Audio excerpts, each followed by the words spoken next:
Iraq is ravaged by violence. Extremists are trying to tear the country apart. Religious and ethnic tensions threaten civil war. And the US-led occupation is scrambling to hand power to a new Iraqi government.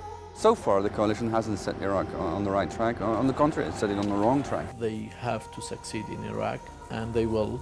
For millions of Iraqis, life goes on regardless of danger. There is laughter, hope, and courage. I wish my husband was here in this moment to rebuild back again our life. But can Iraqis overcome the daily violence? They blame America for allowing terrorism into their land. Patience on all sides is wearing thin. Nobody told me that I was supposed to win hearts and minds over here. They did tell me that I had to keep the peace. Hundreds of US troops have been killed, billions of dollars spent. Can Iraq become a model for the Arab world? Or will fear smother hope?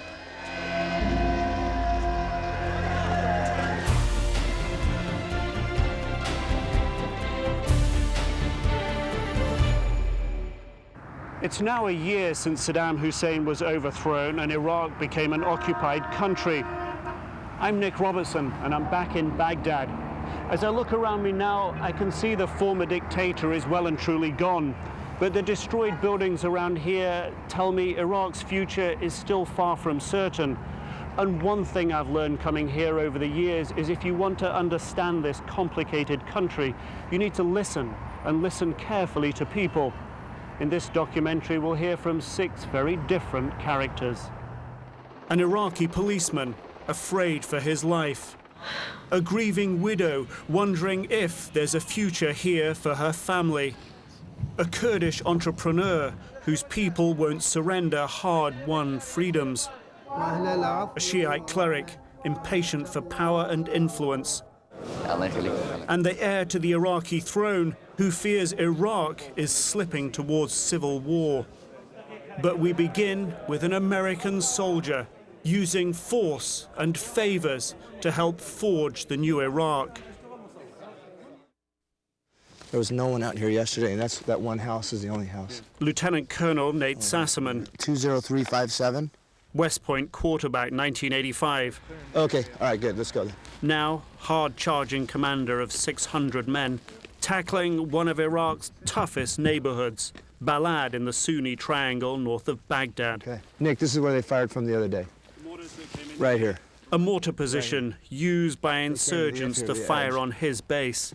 And you returned fire right away? Yep, within 5 minutes. That's one of our rounds right there. It's more of a show of force. It definitely galvanizes the community to rally around finding who these 2 folks or 3 or 4 folks are. Okay, what are we looking at right here? More persuasion is coming. In less than an hour's time, an F-16 is going to drop a 500-pound bomb right here. And that's designed to send a message to the insurgents not to fire mortars. We're going out right now. We're not going to stay here any longer. Sassaman pulls his men out. What I want to do is just tell them we need to have everybody back in their house by 1700 tonight. But despite coordination with the Air Force, the F-16 will arrive before curfew. Sassaman warns local farmers. We're having to drop a bomb right now for where they shot at us yesterday. 5-minute window, sir. They want to drop it now. Okay, they're good.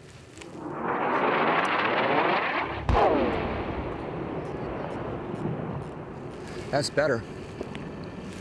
That's better than that other 500-pounder. Pressed for time, Sassaman heads for base. As darkness falls on the way back, news over the radio.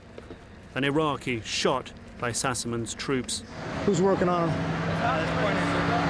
Pointer, how bad? Within minutes, Sassaman is on the scene. Did you find an exit wound too? Taking charge of the potentially explosive situation. He was going about 50 to 60 miles an hour? About 2 in the front, and then that's when he passed us. And okay. And then we fired into the rear end. Okay. Firing low? Firing low. Yeah. Once he's got the IV going, I want him out of here, so let's go. Eventually, Iraqi police arrive to take the luckless driver off to Balad Hospital. They stabilized him. No, better ending than him dying for running that checkpoint. Just another day in Balad. 10 months of our It's getting, I'm going to tell you, it's wearing on me and it's wearing on all the soldiers too. We're, you can tell, 10 months, some folks are tired. Back at base, Guidons. This is Eagle 6. And there is little time to rest. And welcome to the Friday night Fighting Eagle FM update. But it's more than tiredness. There's anger here and disappointment. Okay, good. I had set a goal that I could bring everyone back. I really thought I could do that. And now, I'm going to come back down 2, and I hope that's where it ends. 2 killed and 35 wounded. I shed a lot of tears over it. My heart's broken. His resolve is not. You've got to meet aggression with controlled violence. A lot of people will say violence leads to more violence. I'll tell you that controlled violence leads to no more violence. That's the way he was trained. Yesterday they fired from northwest. But much of this conflict doesn't fit into any military textbook. Good, thanks a lot. In this conflict, Sassaman is part soldier, part diplomat. Tell them thanks for coming.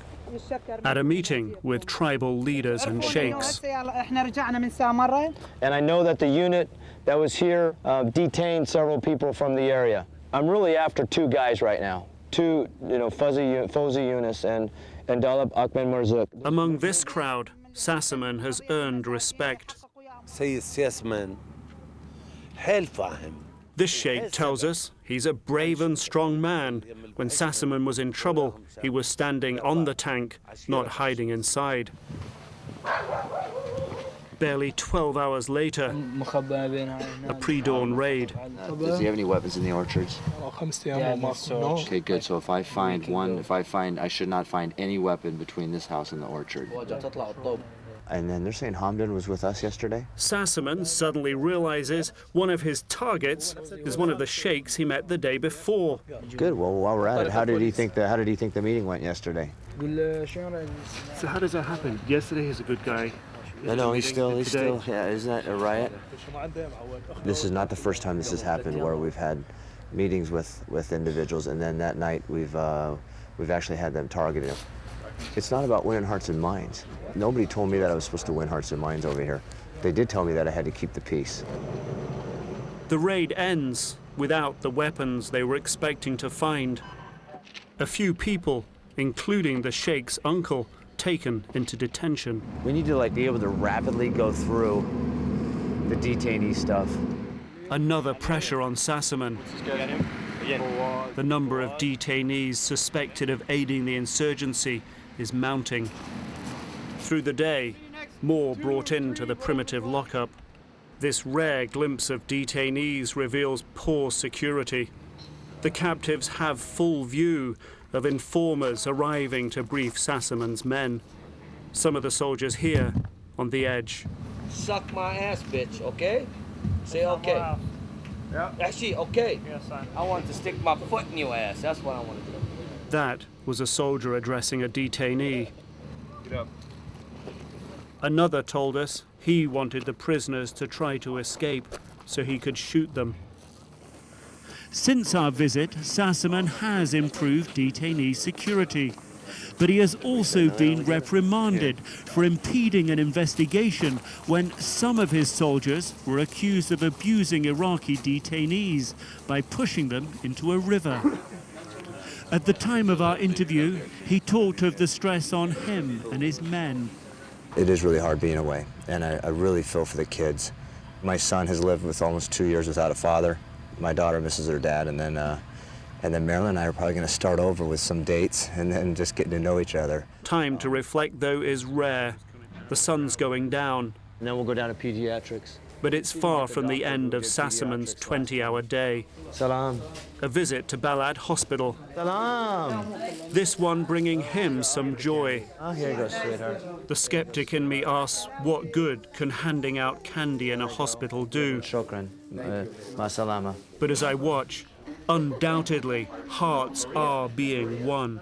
Oh, I don't know if the kids should be eating that now. When you invest a year of your life Doc, is it okay for them to eat Girl Scout cookies in the hospital like that? That's okay. When you've had a couple of your soldiers die on this soil, we have paid a high price. The challenge here is it's not going to look like a democracy in the States or in Europe. I mean, you've got some serious religious relationships and ties and foundations. And then you've got some serious tribal lines that run very deep. Does he want to grow up and be a soldier? Or does the final solution is Iraqis making those decisions for Iraqis. We just have to set the conditions so that they can have long-term security and peace. He likes to be a teacher. Yeah, I know. There's too much war here. No one wants to be a soldier. When we return, making that security work, Iraq's thin blue line, the new police, are under attack. I'm not afraid from the thieves or the terrorists. I'm afraid from my friend who thinks that I'm a traitor.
Iraqi police are under attack, and with them, the US plan to hand over security.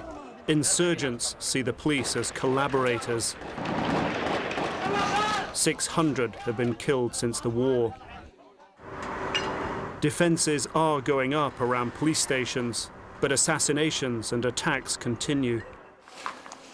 Major Basim Al-Ani is one of the brightest prospects in the new IP, as the police force is called. Black humor helps bolster morale. Most dangerous IPs, be careful. Most dangerous IPs? Hi. But Major Basim is under pressure, caught between twin loyalties. To the Iraqis and to the US-led occupation, or CPA, a difficult balancing act. If the Americans want to build American democracy in Iraq, it will be a big mistake. They have to build Iraqi democracy in Iraq. Basim is angry colleagues have been killed and injured for lack of proper gear, while the US military police, or MPs, have everything they need. He takes me to visit an injured colleague, wounded as he tried to defuse a roadside bomb without a protective flak vest. After their incidents, the MPs and the CPA, they distribute hundreds of vests. After? After that, because yes, I took them to the hospital to see his colleagues who lost his arm. He isn't bitter, just wiser. They have priorities. Priority for themselves, then the IPs, then the citizens. At coalition headquarters, we're allowed a rare behind-the-scenes glimpse at the scramble to recruit and equip IPs. Police and the civilian security structure is what's really going to make or break our deal here for safety on the streets of this country. Key advisors implore FBI and State Department representatives for help. The judge running the anti-corruption drive rails against Washington for wasted time. Basim looks on. No one in this room expects the police to be ready for the handover of sovereignty in June. But outside, Basim's frustration boils over. They just came to take notes and take reports, and then they leave. So you've had people come like this before and take notes and leave? Yeah. And what happens? Nothing. This is the problem. Days later, a massive car bomb explodes outside the coalition's main gates. 24 Iraqis die. When Major Bassem and the Baghdad police chief show up, Major General Hassan, the chief of Baghdad police. the much vaunted cooperation seems in short supply. We have our orders. It takes several minutes for them to gain access to the site. On his way out, Bassem is visibly shaken. The worst scene I ever seen in my life. We ride with him back to police headquarters. In his despondency, a blunt assessment of the bombers. Animals, it's a good word, or monsters? But as we talk, a frank confession. Part of him supports the resistance. Maybe me and them have the same goal. All the Iraqis want the Americans to leave. So we have the same goal. Bassem himself is an obvious target. His house is inside the super secure coalition green zone. This is Fort Knox. A joke, but he takes no chances on his family's security. This is Mithal, Okay. my wife. Hello, Mithal. How are you? We meet his wife, Mithal, a rare privilege in this culture, and we talk about his children. They were very afraid. Thank you. Another power cut. In the lamplight, Bassem begins to talk openly about the risks he runs as a police major. Which is too dangerous. I'm not afraid from the thieves or the terrorists. I'm afraid from my friend who thinks that I'm a traitor. He's a patriot and wants me to know it. He relives a critical confrontation several months ago between US troops and Iraqi protesters. Then one of the soldiers tried to hit one of the civilians. So I prevent him.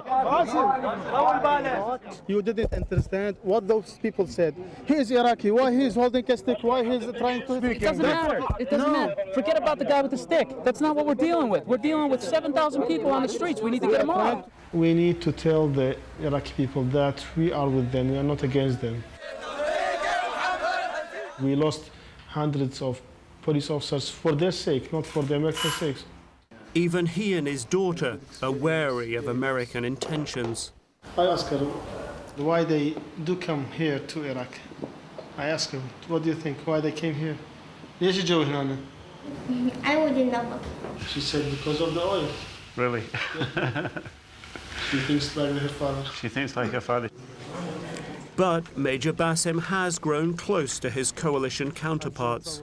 It says, friends forever, Major Bassem, Haji in trouble.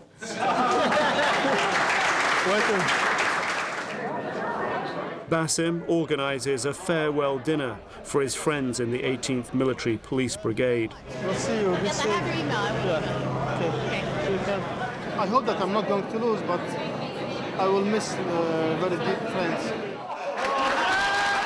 And the feeling seems mutual. It's a celebration of what's been achieved and of friendships made, but for everyone here, the knowledge there's still a lot more to be done. No laughter here. Anger erupts at an award ceremony for injured cops. A woman rises to challenge the Interior Minister. 8 Fedayeen came and killed my husband in front of me, she cries. When we come back, a widow's story of loss and courage.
Hello. Salam alaikum. It's early, and I'm calling on Suad Abdullah. Noor, her eldest daughter, lets us in. Already, the day is a rush for Suad. Yalla gida. 6 kids to get ready for school. Yalla. And all not going well. They will push the car. Here we go. I decide to help. This time, more luck. The children, all 6, pile in. And it's off to school. Yalla, bye-bye. This could be the morning of 1 million mothers around the world, but it's not. In the last year, Suad's husband has been killed, her house bombed, her livelihood destroyed. She still wears the widow's veil. This is my house, was burned and whole damaged. She drives me to the place we first met, what used to be her home and veterinary clinic. I first came here in May last year. Taha, her husband, was the first to spot me. For my house. Coalition bombs had destroyed their house, and I was doing a story about unexploded ordnance. I told the American army to remove this. We want help to take off this crash and build another house. Back then, they were optimistic about the US-led occupation. Nothing had changed at all. But by late July, they were making little progress in their efforts to get compensation from the coalition. 5 days later, Taha was dead, gunned down in cold blood in front of Suad and their children. He told me he was helping US troops root out bad cops. Oh, yeah. For months, Suad was grief-stricken. To complete it.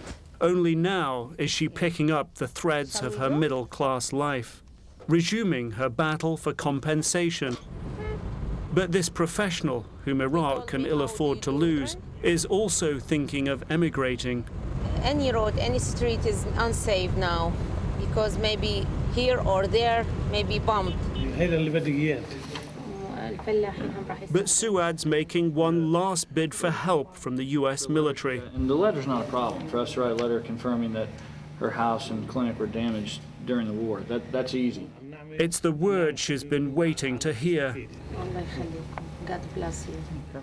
We thought you had become angry with us and had found some other avenue to get your house replaced. No, I never gave up. I'm a good patient. Some good news at last. I wish my husband was here in this moment to rebuild back again our life. But when it comes to making plans to realize Taha's dreams and rebuild the house, it all becomes too much for Suad. I just want the first step. I feel look like tree without any roots. If I get the roots, maybe I can grow up again. Now, what are these plants here? In the farm her family owns next to the ruined clinic, she is putting down roots. My husband said to his children, anything happened to me or to your mother, don't let down your farm. This is your future. But suddenly, the present intrudes. There's an explosion over here, look. Do you see it? Yes. Someone in the fields nearby fires a missile at a US helicopter. And they blow it up. It's a tough decision now for Suad. She can turn all this chaos with the money the military are going to give her into a new home for her children. But what she's really got to decide is whether Iraq is the right place for them to rebuild their lives. Besides insecurity, this Shia mother of 5 girls has other worries. Iranian pilgrims flooding into Iraq. Look, they are all Iran, from Iran. They made me mad. They destroyed our country and trying to destroy it more and more. In what way? They're planning to get Iraq look like copying of Iran. Back at her temporary house, Suad's children are pleased to have her home. But despite a promising day, Suad seems subdued and unsure. It's great. Not for the first time, a power cut. Despite assurances from the coalition, life is getting better. They must do something for the families. We receive from them just promises, nothing yet.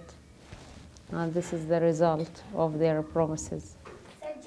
Determination is what got her this far. Self-reliance, a quality much in need here, is all that she's counting on now. I can't depend upon anyone but the God.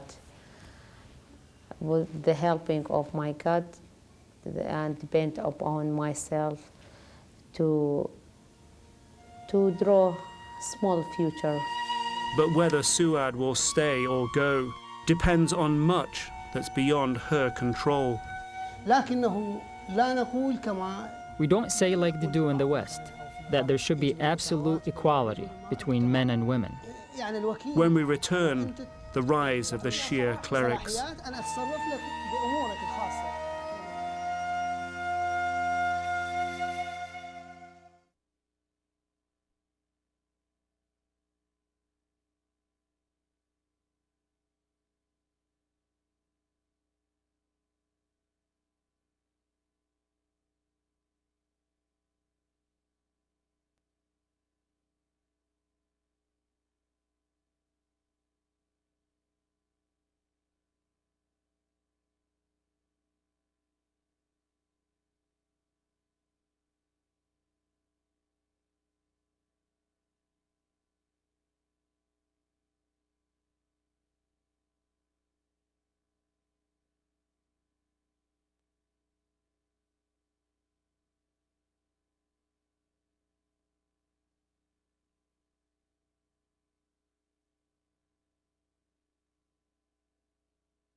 When Saddam fell, Iraq's Shia Muslims celebrated long and hard.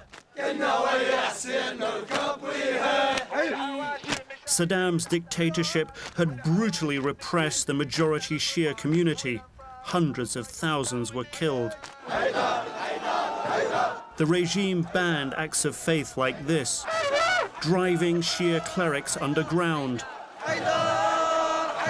Now, these clerics are back, brimming with confidence and determination. The important thing is that we won, with our efforts and America's. The important thing is victory, victory over injustice. Sheikh Adil al-Sa'di is a young, ambitious cleric, a foot soldier in a spiritual reawakening. As men of religion, we must play our role in advising, guiding, and putting the rest of the people in the way of religion. Shia pay 20% of their income to the mosque. It's what gives the clerics real power. Sheikh Adil makes a pointed comparison. And with all due respect to our brothers, the Sunnis, where do they get their paychecks from? From the government. Sheikh Adil is on a mission.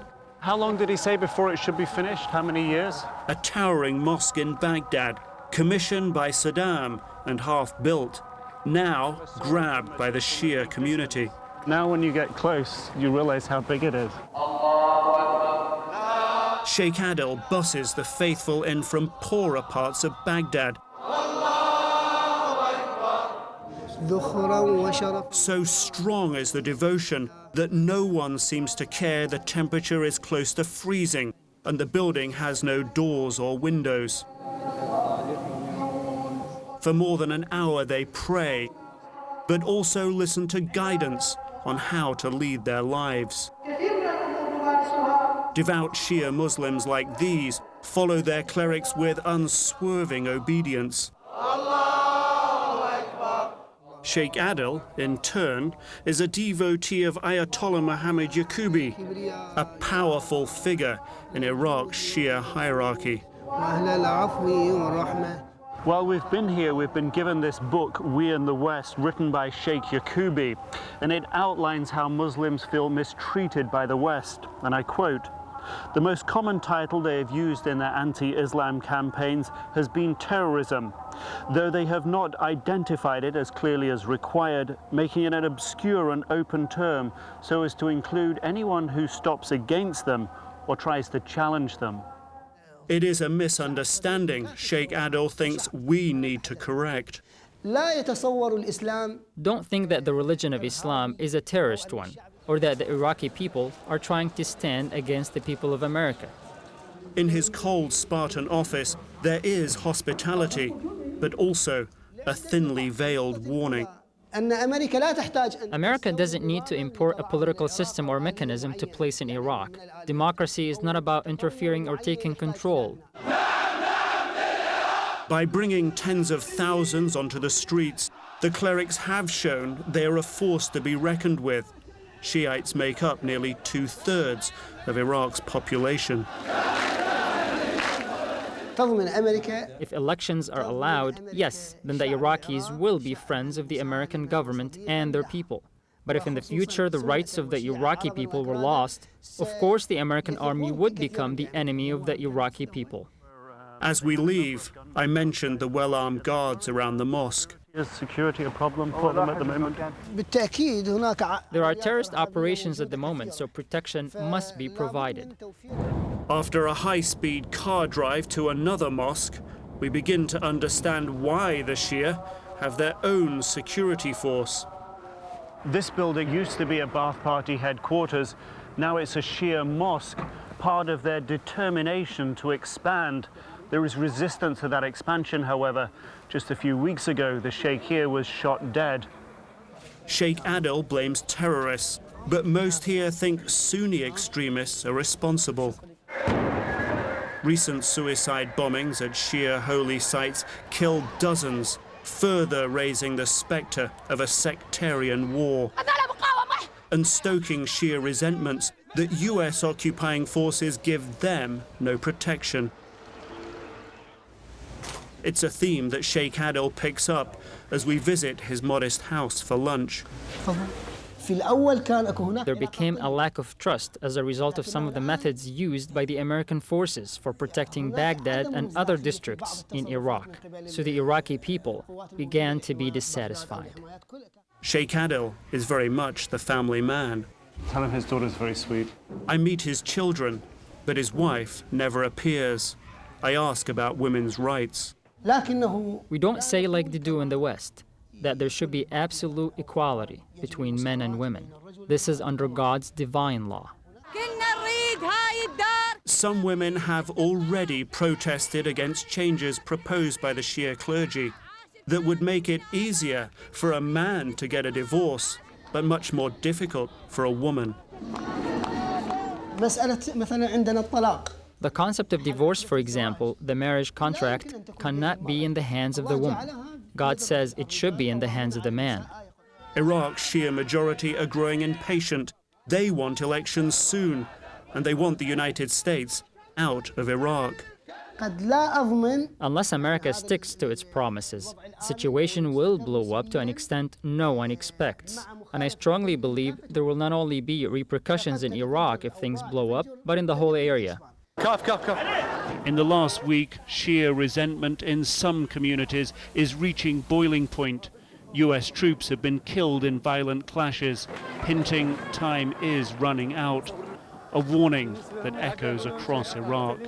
We are insisting to keep, let's say, what we have and to gain more even. When we come back, how the Kurds in the north are forging a better life on their own.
We've come a long way north of Baghdad and the Sunni Triangle. We're in the Kurdish north of Iraq. This area looks different, it's mountainous, it feels different.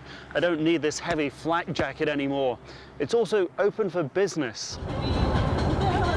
Qasim Al-Aldin is returning to his roots. Each turn in the Kurdish mountain road holding a memory. This area is classic guerrilla country. I mean, easy to make an attack. Exactly. Especially here on this road, I mean, so many attacks were happening, you know, in the past. Life back then was a constant battle with Saddam. Tens of thousands of Kurds were killed. They attacked our area with chemicals, and they killed everything was moving. Everything was moving. Could be tremendous for tourism. He stops so I can better understand. All the villages which is behind this mountain and all this huge area, you know, behind this mountain it was cleared off by the order of Ali Hassan al-Majid, which is Chemical Ali, which we passed. When Qasim's best friend was shot in front of him, he fled the country.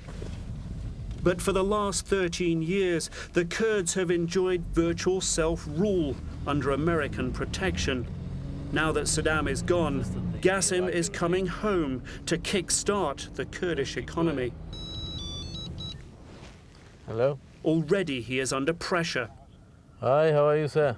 His tiny satellite phone keeping him connected. I have to build a warehouse within the next 2 weeks because our containers will arrive maybe within 3-4 weeks. Not only a warehouse, a brick factory, even an airline.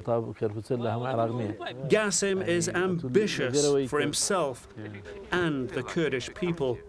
Because we have got everything. We have got oil, we have got resources, you know, we have got the people educated. On the hillside he wants to develop, Qasim sells his dream to the local mayor. What I'm trying to explain to him, if you want people to remember you, you have to do some projects which, let's say, people can benefit from and they can remember you with. Yeah, it's beautiful. It's beautiful. Qasim is returning to the town where he was born, Sinjak. And I am seeing optimism and good spirits like nowhere else in Iraq. Our town was ignored by the regime, so there was no industry, there was no factories, there was no investment.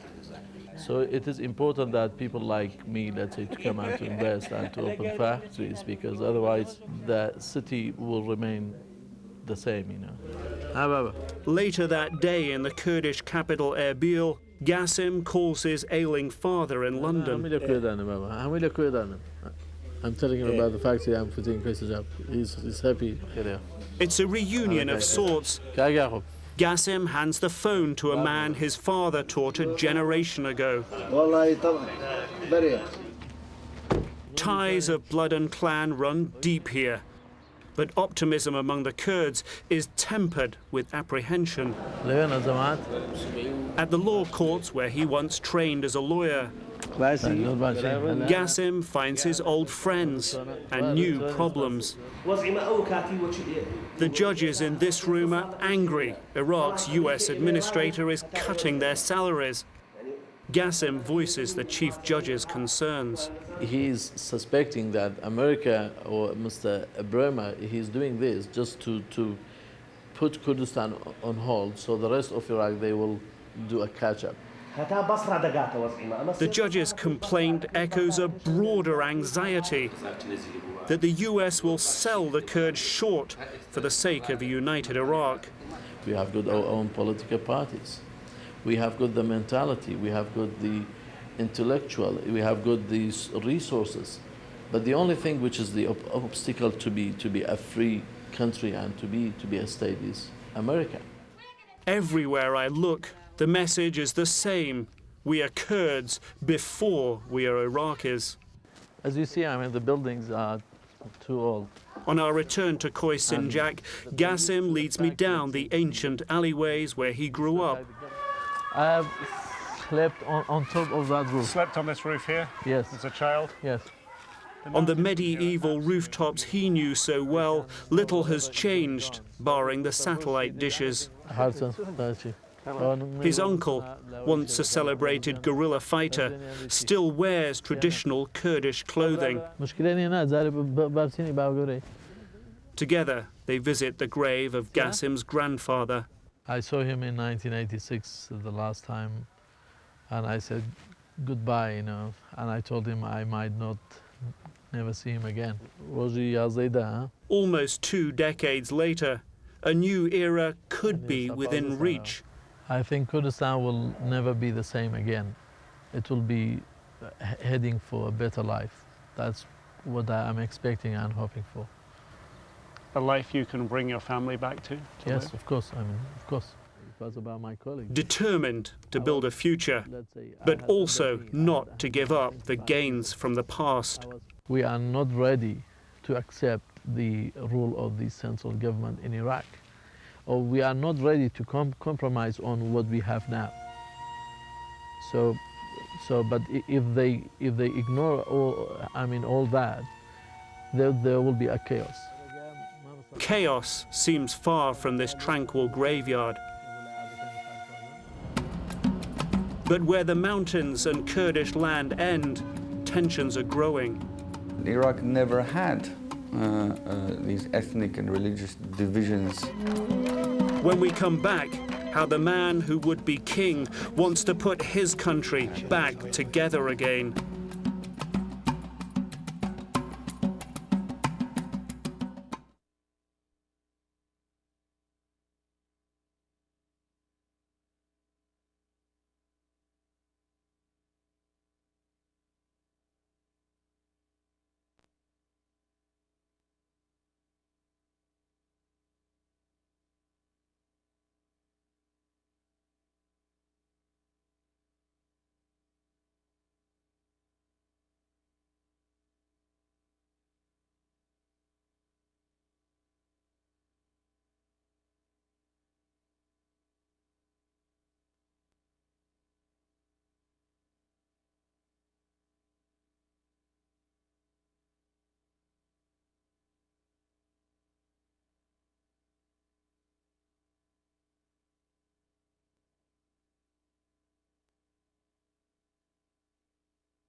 To get a broader view of Iraq's future, I've come to the Baghdad villa of Sheriff Ali, descended from Iraq's royal family, who today attracts delegations from all over Iraq.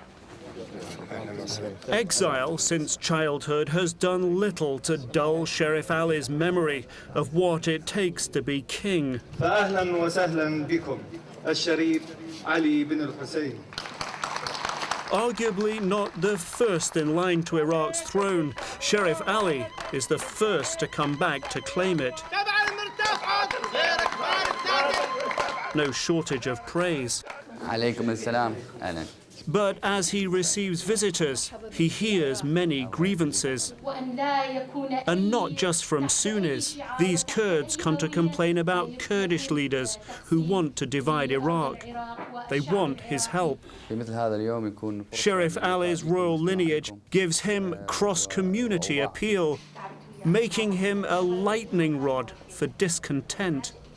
Iraq never had these ethnic and religious divisions within its society. You had problems with their relationships with central government, not between each other. And unfortunately, in particular, the United States came and divided power along ethnic and religious lines. And, he says, brought in trouble from outside. The situation in Iraq has expanded the potential of international terrorism tenfold. Because they see Iraq as a battlefield against the United States. Before the war, Sheriff Ali helped fashion plans in London and Washington for a new Iraq. Now he feels let down by the way the occupation has been run. And they were good plans, and they would have enabled a peaceful transition, but none of those plans were ever applied. Salam alaikum. While we are with him, the stream of guests and their problems seems endless. Do you keep track? I mean, do you keep track of the number of people? Sometimes, I mean, the ones that come off on being to recognize their faces, and it's very important to show that. Sheriff Ali came home last year to an enthusiastic reception, especially from the older generation. Since then, he has crisscrossed Iraq, meeting different ethnic and tribal groups and trying to build support for the return of the monarchy. This day, laying on lunch for followers. Sheriff Ali sees a parallel in Iraq with the way the British pulled out of India.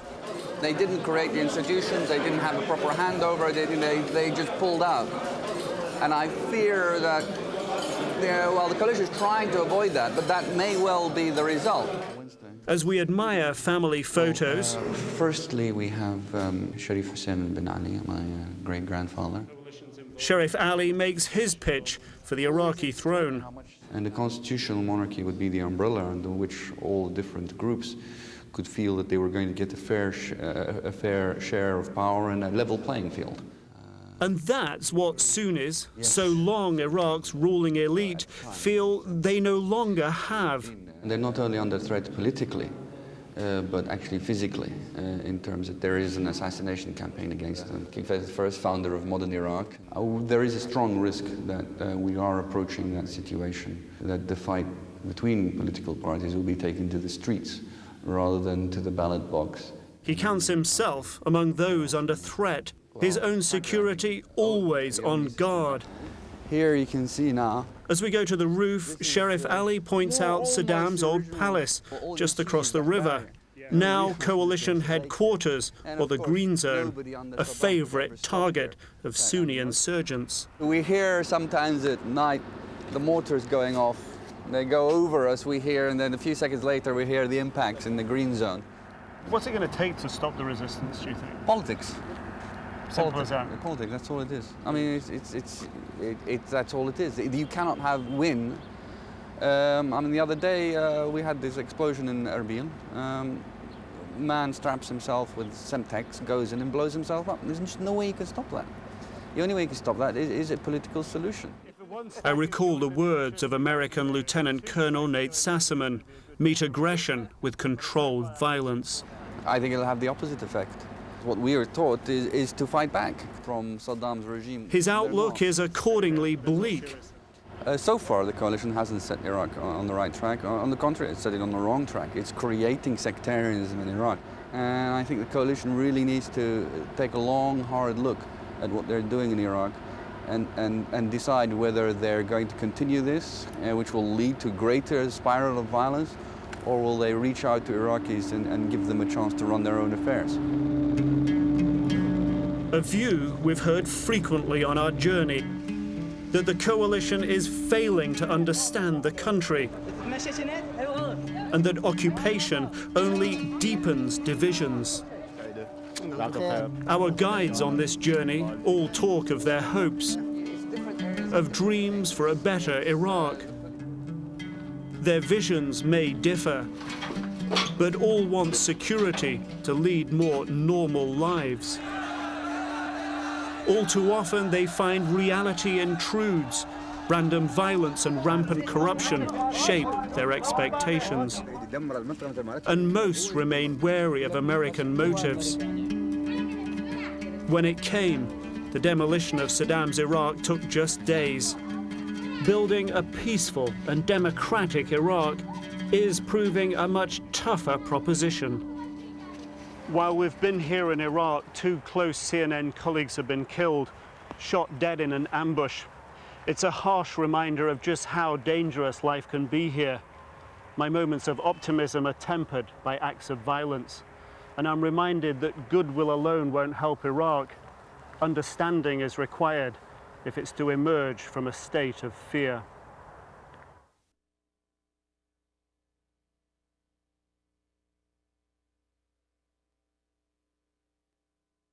CNN Sunday. The Time 100, leaders and revolutionaries. He was told from very early on that he was the Son of God. Scientists and thinkers. We are human, and we are limited by what we understand. Heroes and icons. I can't change the world, but I know people who can.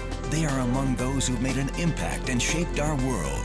A CNN Presents special presentation in conjunction with Time Magazine. The Time 100, Sunday, 8 Eastern.